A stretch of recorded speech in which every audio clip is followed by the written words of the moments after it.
प्यारे बच्चों, हम लोग आज भाग के बारे में समझेंगे। भाग में हमें पता है हमारी चार चीज़ें होती हैं। ठीक, यहाँ पर जो होता है उसको हम लोग लिखते हैं भाजक।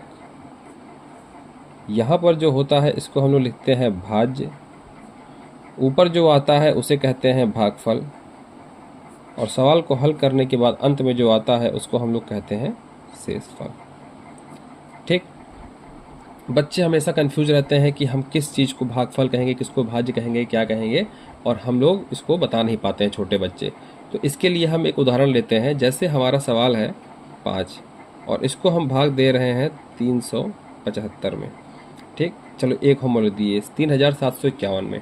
अब हम भाग करना शुरू करते हैं। अब हमको देखना है ये हमारा जो इस जगह पर है वो क्या हो गया, भाजक हो गया। जो भाग दे रहा है, जो भाग दे रहा है, जिससे भाग दिया जा रहा है, वो हमारा क्या कहलाएगा, भाजक कहलाएगा।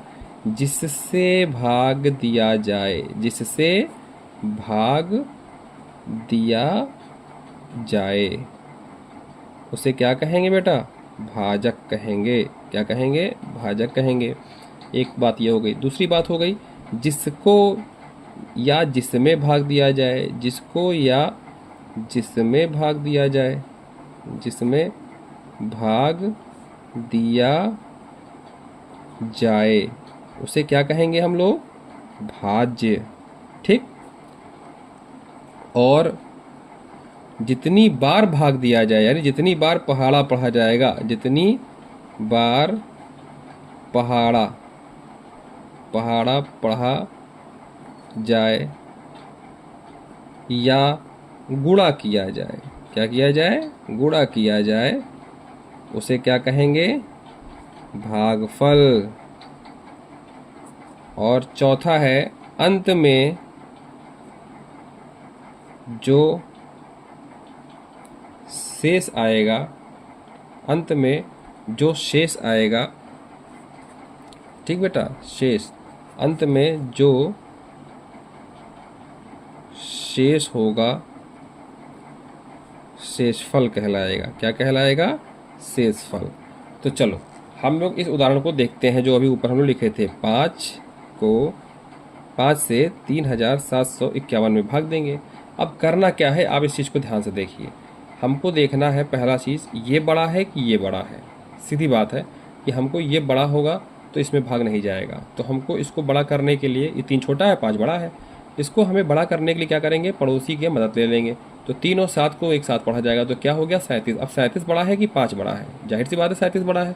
37 बड़ा है तो हम 5 का पहाड़ा कितनी बार पढ़ें कि 37 से ज़्यादा ना होने पाए। ठीक, चलो 5 का पहाड़ा हम कितनी बार पढ़ेंगे, 5 का पहाड़ा हम पढ़ेंगे एक बार, 5 का 5, 5 दूनी 10, 5 3 15, 5 24, 5 6 25, 5 36, 5 7 35। 7 बार पढ़ेंगे तो हमें क्या मिल रहा है, 35। 8 बार पढ़ेंगे तो 40। 40 हमारा इससे ज़्यादा हो जाएगा, जो कि नहीं होगा, हमें कम लेना है। ठीक, 7 में से 5 गए 2, यहाँ पे 3 में से 3 गए, घटा दिए।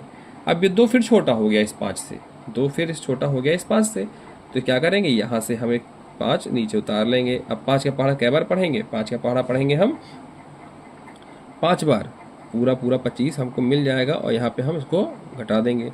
लेकिन अभी क्या हमारा एक बचा हुआ है ना, इस एक को भी नीचे उतारते हैं। और एक को उतारने पर यहाँ, तो क्या बताओ, एक बड़ा है कि ये बड़ा है। अब आखिर में कोई गिनती नहीं बची है, तो इसके लिए हम क्या करते हैं, 5 का पहाड़ा तो हमें इसमें जाएगा नहीं, तो 5 का पहाड़ा हम 0 बार पढ़ेंगे। कितनी बार पढ़ेंगे बेटा, 0 बार पढ़ेंगे। और 5 का पहाड़ा 0 बार पढ़ेंगे तो 5 का पहाड़ा 0 बार पढ़ने पर क्या आएगा, 0 आएगा।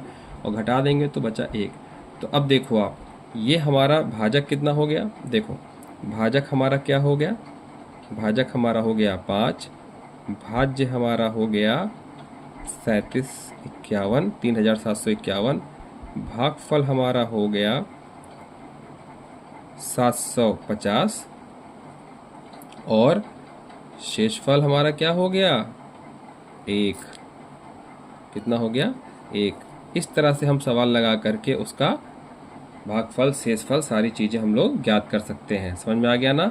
जिसमें भाग दिया जाए या जिससे भाग दिया जाए उसे क्या कहेंगे, भाजक।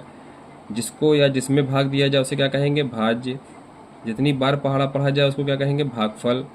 अंत में जो शेष होगा उसको क्या कहेंगे, शेषफल। देखो भाजक यहाँ होता है, भाज्य बीच में होता है, भागफल ऊपर होता है और शेषफल नीचे आता है। ठीक बेटा।